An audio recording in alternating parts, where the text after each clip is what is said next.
Hey everyone, welcome back. You are listening to Corks and Confessions, where we pour a glass of wine and we also pour out our hearts. I am one of your hosts, Jeanette. And I'm Phoenix. Welcome to one of our deeper topics. Yes. We are talking today about social media and dating. Dun, dun, dun. We know you guys have a lot of opinions, so that means... So do we. So do we. We also have some deep confessions. I'm going to be getting a little personal, which is, as you can imagine, a little scary for me. My confession this week is social media almost ruined my relationship. And we know that so many of you have so much to say about that. And you can probably relate. Yes, absolutely. My confession is actually putting the ego on blast because I feel that attention is so much easier to get through social media and dating. True. Yes. You know what's really crazy about social media is it feels like it's kind of the yearbook of life. It's absolutely the never-ending yearbook. You know, you look forward to getting that yearbook at the end of the year when you're in school to look at whose pictures made it, who looks good, who won best looking of. Yeah, who's like most likely. And then to get all the signatures. So you get to walk up to your classmates and ask them for their signature, and they write something nice or funny. Or flirty. Like you finally got enough courage to get to that guy in science class to like sign your yearbook for you.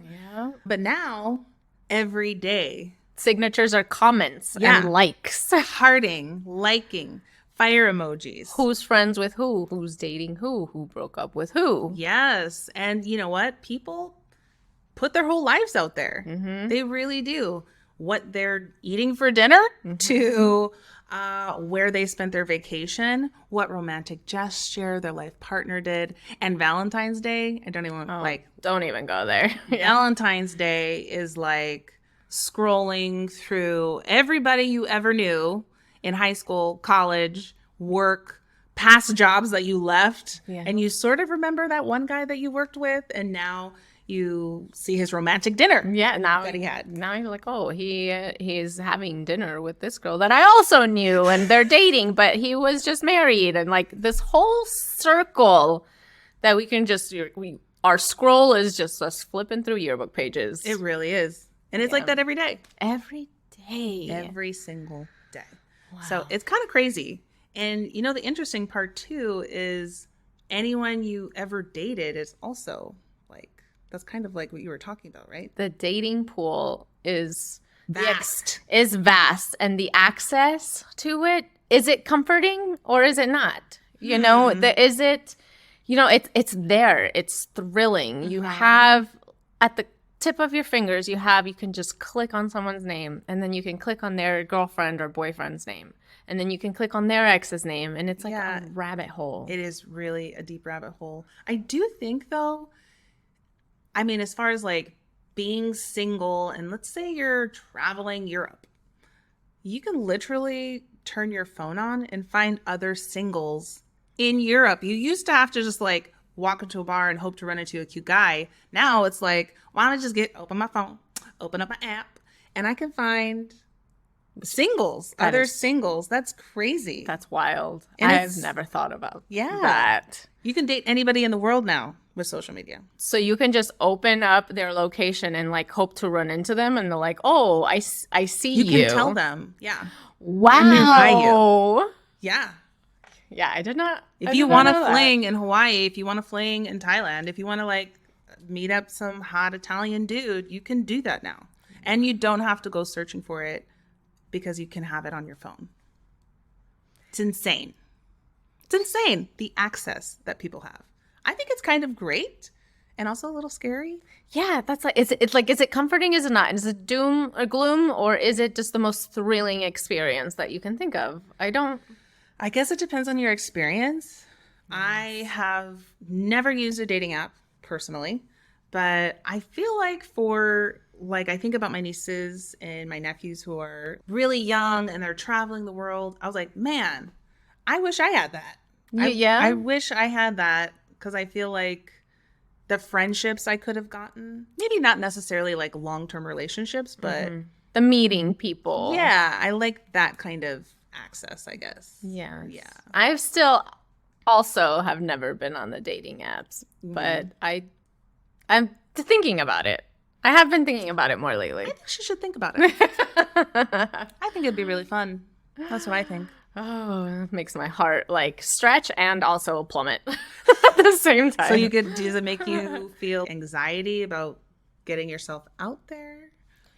Yeah, I think it's a whole slew of emotions, with the anxiety of getting out there and like entertaining so many people at the tip of, like, it's so easy now to just get this attention and go, and then you're all of a sudden within the first few minutes just deciphering whether you want to continue this date, whether it's like an analytical process of, yeah, are we entertaining this for longer than 10 minutes? Right away. Yes. Right off the bat. Right off the bat. Yeah, with a swipe of the finger. Mm-hmm. Wow. Instead of like scoping someone out in person. Yeah. Or I was always like a proponent of the long flirt. The long flirt. Yes. I like the buildup of, is he going to ask for my number? Yeah. It's kind of nice. That is nice. And I feel like with the dating apps and stuff, it's immediate. They might send you a message and I've never done it before, but it feels like, is there that long flirt before he finally asks for your number? I guess there is, kind of, huh? I'm not sure, but I understand the instant gratification process of the whole. You into me? I'm into you. Let's go. That's it. Yeah. But you can also be doing that with like 20 different people, because that's so true. You're just swiping and you're just looking. Yeah, I have to compartmentalize, so I don't know if I could do like 20 at the same time, but I'm just saying people do. Yeah. There are men out there, and I know friends out there that are just constantly talking to this person, and with all the intentions of dating. Yeah, that's true. I have friends that actually met online and are married and have been in a long-lasting relationship, and family members that have met their partners online too. Wow. So I know it works. I absolutely know it works. But as far as my confession goes, it's not more or less that my relationship was almost ruined because of dating apps. It was more or less like, we're in a committed relationship, and on social media, your exes are really never that far away. Never. So, you might still be technically friends on a social media page. Yes. And in the early days of my relationship, that was kind of triggering for me. Yeah. It was not a proud moment for me, to be honest. It's kind of embarrassing that I was that self-conscious, or that I had that kind of insecurity in myself to see it kind of rise up. Like, who is that girl, commenting, and why is she liking all of your pictures? Yeah. I didn't like it. I didn't like the arguments that it caused. And yeah, so that it got to a point where the two of us really had to find a solution that was going to work for the both of us, because social media wasn't going away. Mm-hmm. It's here to stay. I use it for my business. Mm-hmm. I use it to stay in contact with people that I used to go to school with people that I have worked in the business with, and also family. Like, I have long distance family all over the world, really. Same. So it's an important piece and an important tool in my life. Mm-hmm. But how do I keep it from triggering me and having these negative feelings? Yeah, I think what you're saying is very relatable to so many people out there. And it's how these people you dated, before social media, that was it. Yeah. You break up. Yeah, once you break up, you forget my phone number. Yes, you don't hear from them. They don't intertwine themselves in your future relationships. They're not going and liking your pictures or being able to find you with just a little DM or hey. Yeah. And then effectively blowing up your relationship, even if it's innocent. Maybe it's not. Maybe it's for attention. Yeah. but it is so tricky. I think too, what happens is it's a lot easier if you make a decision. Okay, this person that I'm having fun with is no longer taking up place in my life. Like, see, it's not going anywhere. And although we're having fun, I think it's time to like let it go. It's so much harder, I feel like, to let that go because they're right there. They're right there. So if you went to a bar and you met a guy and he worked at this bar and he's hot and you guys hook up and it gets weird, you can literally just never go to that bar again. Never, yeah. But now it's like, oh, you got my Insta, and it's like, oh, but you could very easily still have contact with that person. So easily. And even not contact, just like a random pop-up of a picture of if they're friends with the same friends. And they can send you reeling. And Hey, he's with another girl. Mm-hmm. Right? Yeah. Or the drama of being able to just, even if it doesn't cause you any emotional effect, the drama of being able to just click on their profile and look at their whole life and who they like, how they're doing, and then being able to click on yours if you're private or not. But even if you have the same friends, acquaintances.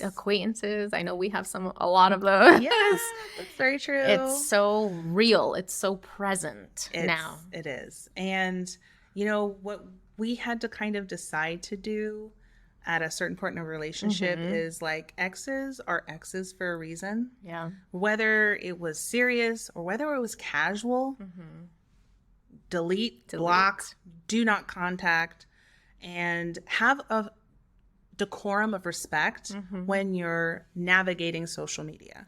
Like, I am not going to be scrolling and liking all these shirtless pictures of other guys.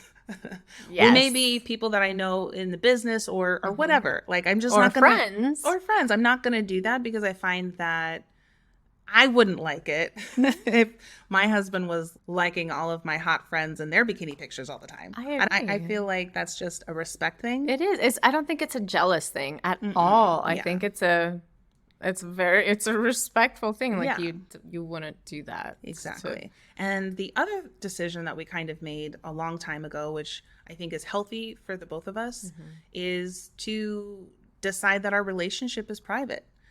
And what happens between the two of us really does happen between the two of us. Now, here I am on a podcast talking about our relationship, but what we don't do is post a ton of pictures about what's happening in your life, in our lives, for other people to judge. Because honestly, it's none of their business. And the people who really know me on a personal level, people who I consider my family, even my close friends who are family, know what's happening within our relationship. And I don't need the validation of the likes or the, oh, you guys are so adorable, or, oh, you know, I know that. Yes. And I feel confident in our relationship. And, you know, for people who do it, I say go for it. Do what's comfortable for you. I just know what works in our relationship and what has kept us in a healthy space from being triggered or feeling insecure in any way. I feel very confident about how we both represent ourselves online. Yeah. In, you know, in life. So yeah, that's kind of my confession for the day. It's kind of deep. We went a little deep on that one. Did, and I love it. I love it though, because it's something that this is the reason for this podcast. This is something that we have to be comfortable talking about with our girls. Some people might have opinions on how we handle things, and they can, like, you guys, please share with us what has helped you in your relationships, and to diminish any negative effects of people just lingering around your profile that is just unnecessary. Unnecessary, yeah. I just find that if you don't want drama, like unnecessary drama, because life is so dramatic already as it is, don't invite the drama in. And so that's what we decided to do. We're not going to invite the drama in anymore. It's not healthy for us or our relationship. Yes. So, and what about you? I find your confession absolutely fascinating about the attention being literally at your fingertips. Yeah, you know, I think it goes along with they never go away. So whether that is a negative thing, whether you're in a new relationship and it's affecting you, like the attention is bad. You also, when you're single, it's the attention you get from someone liking your picture or Yeah. someone, let's say you've dated in the past, liking your picture, or Endorphins. it's an It endorphin. literally, It's like, oh, they say I'm still cute, and you saw it. That feels good. yeah. I mean, they literally compare the likes and the comments that you get on social media to playing a slot machine at a casino. The lights and the dinging and the da-da-da-da-da-da. It actually releases endorphins in your brain. So, yeah, I can understand why the attention releases endorphins unbeknownst to you automatically. So the drama is just really apparent. I feel whether someone's liking your picture, like if you have a crush on a certain person you saw online or a friend of a friend, you can just follow them and like their picture, and then all of a sudden they're like, oh, let's open up that conversation. Yeah. You know, I've So- actually had, I'm sure other people have experienced this, where you're friends with two people who are dating and then suddenly they're not dating. Yes. But you're also friends with both of them and then they start dating other people. But I actually got a request once to stop talking to the other person. Oh, you did? Yes. Do not like their Do not posts. engage. Do not Oh, engage. wow. Please defriend them. How do you feel about that? Oh, man. I think it depends on what that person did. Like, if they were just so wrong in the treatment or like whatever, if they were unfaithful, I think it depends on where that friend is coming I think from. it's like so situational. The heaviness is... Yeah, I would never condone any kind of relationship where there was physical, emotional abuse of any kind. No. So obviously, if I had two friends and I was aware of what was going on, of course I wouldn't want to continue to support an abuser. I would never want to do that. But I think it's a case-by-case basis. It is a case-by-case basis. Because even with infidelity, if that person, let's say, was unfaithful and it was a mistake, and then they had, their riff around breaking up and you were unfaithful, and if that friend asked you to defriend the other friend, the guy or the girl that was unfaithful, it's like, that's also tricky because it's like, that's your relationship. They made a mistake and I'm not involved. Right. So, but I then don't think that's because it's so, social media isn't something that's private, it's public. Everybody can see who's liking pretty much everything or commenting on things. And it's great that they have a lot more privacy options on the different platforms. I think that's cool. But it's very public. If your two friends are dating and they break up and you're liking their stuff, they can see it and it just causes like drama. Yeah. It's just dramatic. But that's tough because I don't feel like I'm one of those people, but I can definitely understand like the vulnerability of someone that's in the mix of going through something so hurtful with their partner or ex-partner. See their friends seemingly supporting this person who hurt them. Ooh, and what if you weren't on a double date or hung out with their new significant other, whether that was fresh or not? Have you been in that situation? I have been. How did you deal with that? It is hard. It is. I can imagine. I find the best way to deal in situations like that is to be completely transparent and not have it be a surprise by like a group photo that just pops up on social media. I find you just have to communicate those things with your friend, with your acquaintances, because you don't want it to be a surprise. And then it's, instead of it being something that's really coming from a place of not wanting to hurt that person, suddenly it looks not vindictive, but it looks like you were hiding something. Yeah. And maybe you weren't trying to hide something, and maybe you just didn't tell them because you didn't want to hurt their feelings because... But it comes down to a respect thing too, whether it's your friend or an ex. It's like... Yeah. So for example, if my husband and we have another couple that we hang out with and they get divorced, I am very close to, the wife, and he's very close to the husband, and they both start dating other people. It can get a little dicey. That's rocky. And you just have to communicate. You have to be like, we got invited to go to this place with the, in his new person that he's dating, and you have to just be very honest about it. There And will then- be pictures. Yes. So they're aware of what is happening. Mm-hmm. And if they're grown-ups, they'll understand. Yes. And if they're not prepared for hearing those things, then maybe they'll say, don't tell me about it. I don't want to hear about it, but I appreciate you telling me. And if they're really not into it, then they'll let you know. Trust me. Yeah. They'll say, I'm not really cool with that. That's very hurtful to me. Please don't. And at that point, then you have to make that decision. Then you have to make a decision. Yeah, and I'll say maybe you just, I told my husband just go by yourself, and I think for the time being, that's okay too. Yeah. Case by case. Case by case basis. These are very dramatic situations. Oh my gosh. And if there wasn't social media, there would just be no proof either.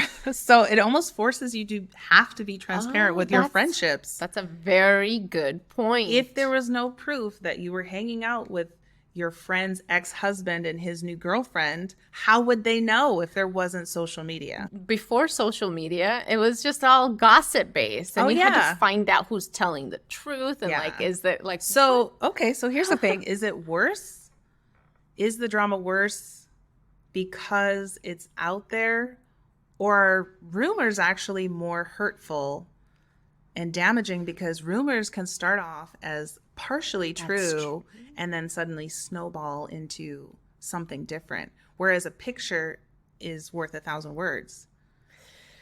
Well, but it also Question. The rumor mill is also there with pictures. It's just a more catastrophic rumor. I guess it's more in your face. It's more in your face. It's more in everyone else's face. That's true. And so maybe it is a little worse. People are analyzing that picture. Like, what are they doing? Are there more? They're zooming in. Yes. Are they having White Claws without me? That's my drink. I used to bring that to their house. Margaritas was our thing. Yeah, and I'm not to poke fun because these are these are very serious topics. These are very serious, and when you're in it, it's not something to be laughed about. Trust me, I know that. Yeah, I do want to bring up a very, I think it's important thing about social media is how people, I feel, don't need to be that brave anymore when it comes to dating, because we have social media, like we were talking about, like the likes, and you already know you can open up that conversation, like talking to a massive amount of people online and being able to ghost them, or being able to, instead of having to go up to and flirt with someone at a bookstore, at a bar, and like that, the whole intensity of, is he gonna ask for my number, and is he brave enough to come up to me, you know? That BDE.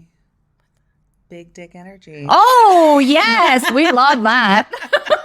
You can't really see that when you're getting a DM, right? So what you're saying is you're single. Say I'm single. I'm on social media. I'm single. Not really, but let's say I am. It's so much easier for a guy who's looking at my photos, let's say, to just DM me and be like, hey, girl, what's up? Versus them actually, if they saw me out, having to walk up to me and say, hey, girl, what's up? It's so much easier to just DM someone. Yeah.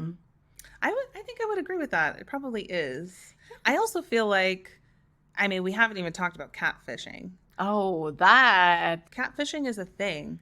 People, you can alter photos. You can pretend to be anybody online. So people have to be careful. And like the endorphins, maybe they don't even mean to meet you in person. They just want to flirt and do something online, and you have no idea what they really look like. Exactly. Yeah. Instinct is such a big thing when you're out there dating.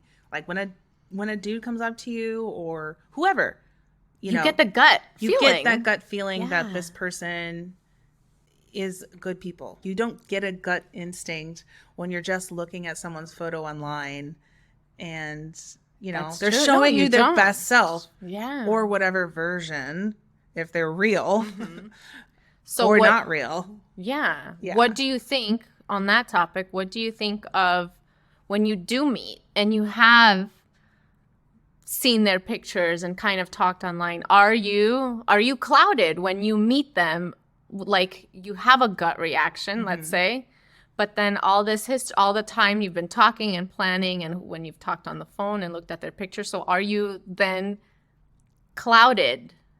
I mean, that's kind of like Love is Blind a little Yeah, bit, right? That's true. I mean, That's very true. it's kind of like that show where they get into the pods and Mm-hmm. you're instead of in the pods, you're in this DM world. Yeah. Where it's just cute emojis and texting and cute language and good mornings and good night texts, right? Yeah. You have all this hope. I'm sure some people do go in and there might be they have little heart eyes when they're meeting somebody, and then their gut is kind of like out of the play. It's very off balance. Yeah, it's very off balance. Haven't experienced that yet, but I can just imagine that plays a big role into a second date with Probably. someone you meet online. Definitely.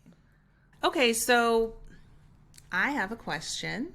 Ooh, hit me. Social media and dating, I talked early on in my relationship how we came up with things that we were going to be comfortable with going forward as far as dealing with social media in our relationship as we were dating.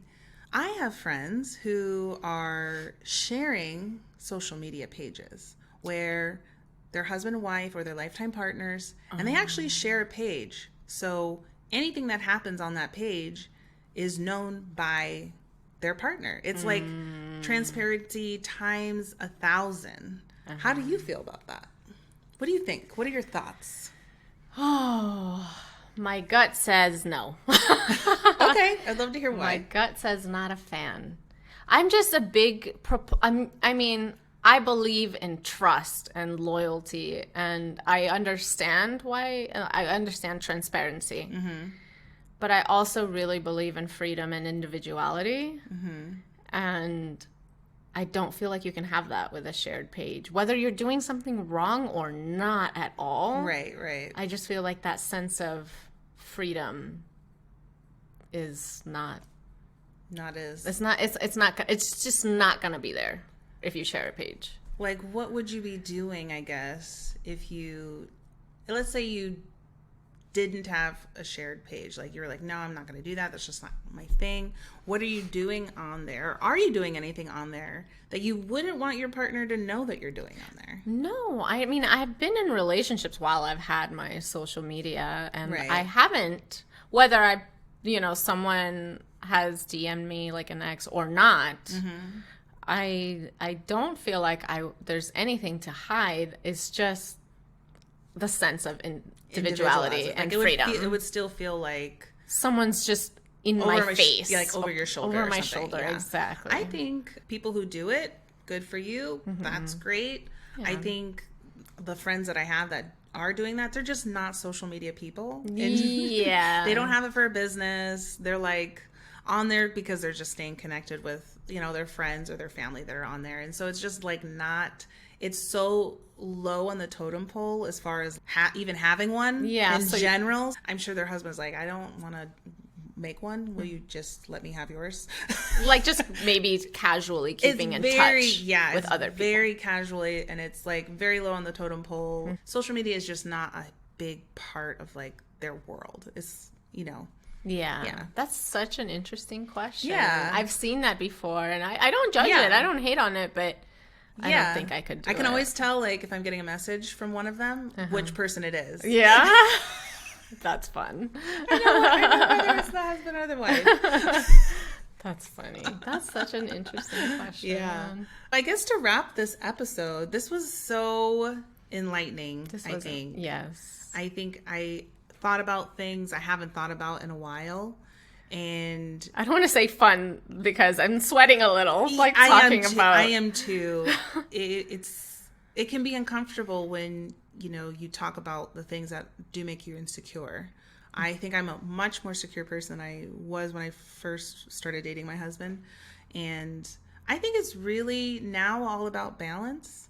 Yes. And making sure that social media, as great of a tool as it is to stay connected with people, to remember that you have to still be mindful of the person and the people that are in your life and being respectful in that way. Yeah. Yes. So it's always something that I don't have to think that hard about it anymore.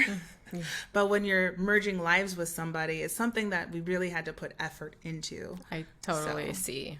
I see your point of view completely. Yeah. What about you? And I just want to say that I understand where you're coming from, and I may not have exact views on it because I've never been in the position where I'm about to get married or I'm like, this is it, this is my person, this is done. So I've never had that process or that journey of merging a life. It's always been like, we are together, we're committed, we're exclusive, but we're still very separate. Right. Yeah. So I think there's a big difference in your story of merging two lives versus just dating and seeing where it goes. Yeah. Are you finding with your confession about how easy it is for you to get attention, even from your exes, possibly? How do you balance that? I feel like I recognize that it's there. Right? Like the whole, if I post a cute picture and someone, or I'm at a party that I know my ex is going to see it, or like I recognize the drama is there, like, hey, I look cute. And I'm not mad about it. They might see it. I'm here for it. But it's also that separation of acknowledging it and letting it go. Like I don't feel like I don't actively look up people. I don't go down the rabbit hole at all. And if I do get the attention, I can filter it pretty well. Okay. So I think the balance is acknowledging the surface level drama about it, but also just totally letting it go. Yeah. That's the hardest part. I feel like, isn't that... I find that can be the hardest part, is finding a way to let it go. Yeah, to not stick to the endorphins. Well, we have to recognize that it's not healthy. Yeah. Right? Like, if it was a different situation, maybe, I don't know, maybe if someone DMs me, I'll come back and be like, this is healthy. I like this one. But for the most part, when it comes to exes and things, like, you just have to be self-aware enough to know, like, this is not healthy for me. Yeah. Let it go. Absolutely. Yeah. Well, we had a lot to say today, didn't we? I actually do have a story before we are wrapped. Okay, tell me. It's kind of crazy. I love stories. At the moment, it was like super dramatic, but now I can like kind of giggle about it. So social media, as we were talking about, is the yearbook of life. And I remember I had an acquaintance that I had met before who had a fantastic, and I mean, when I say fantastic, proposal. It was like the proposal of all proposals, like full-on dance number, took over a huge space. It went viral online and wound up on the news. No way. Huge proposal. And it was exciting. And you're just like, oh, wow. Yes, actually, you do. And it was like, whoa, this is crazy. And cut to 2 months later, run into this person at Starbucks. And I said, oh my gosh, I saw your engagement. It was amazing. I am so happy for you. Ah. And then they told me that they're no longer together. Oh my God. 2 months later? It was like 2 months later. Because, of course, they're not going to be like... Actually... What you do is you post the highlights of your life. What you don't do is usually post the most tragic thing that could have ever happened to you. Yeah. Like unproposals don't happen. They don't film unproposals. No. They film divorce parties though. They do. But after they didn't even get married. So it wasn't even like there was a divorce party. It was just like, it didn't work out. And I just felt terrible about that. And then I went, and of course I had to go check on social media to see if I missed something. Yeah. Like, how could I have missed that? How could you have missed? There was nothing on there. So it was just unfortunate that happened. Yeah. And we can laugh about it now. Happily, this person has found somebody else and moved on with their life. And I'm sure are very happy. So I just had to end on that like little social media and dating thing. And I'm so glad you did, because I will also, another confession is that I am a sucker, because I want that so much in my life. And I am a sucker for looking at those highlight reels, those proposal videos, and not feeling jealous or envious, just feeling a little sad that I haven't found that experience yet. Yeah. So it is a good refreshing note to end on, to not look at these viral proposal videos and be like, everybody's so happily perfect. not every viral proposal ends in happily ever after. We hope it does, of course. We do hope always, it does. but you know what? I think you should be hopeful, because I know in my deepest heart of hearts, you will have that moment. I'll have a viral proposal. Well, maybe it won't be all over social media. I'm just kidding. But, a moment that you'll remember and want to share and maybe post on social, maybe not. I don't think I would, honestly. I don't think I would post it. I know I wouldn't. Yeah. So. I know you didn't. I didn't. Sure didn't. I don't post anything. Yes. But that is a good refresher, so thank you for that. Yeah. And I love you. I love you too. Well, that was another episode, guys. Social media and dating. Social media and dating. This was a woozy. Yeah. This was a woozy. My palms are sweating. My armpits are sweating. My feet are sweating. We're a little nervous. Little Charlie's nervous. It's been fun. Don't forget that you've got to subscribe to be notified when new episodes drop, which are every other Friday. And please follow us at Corks and Confessions on TikTok and Instagram and YouTube, so you can watch us drink wine and get into all of our shenanigans. And pour our hearts out, because that's what we do. That's what we do. So cheers to you guys, and to everyone out there. Good luck. Best wishes on social media and dating. Hopefully we helped you out and gave you some tips, or at least that you can relate to our stories in some way. Yes. And until next time, to Bad Bitches in Progress. Cheers. Cheers.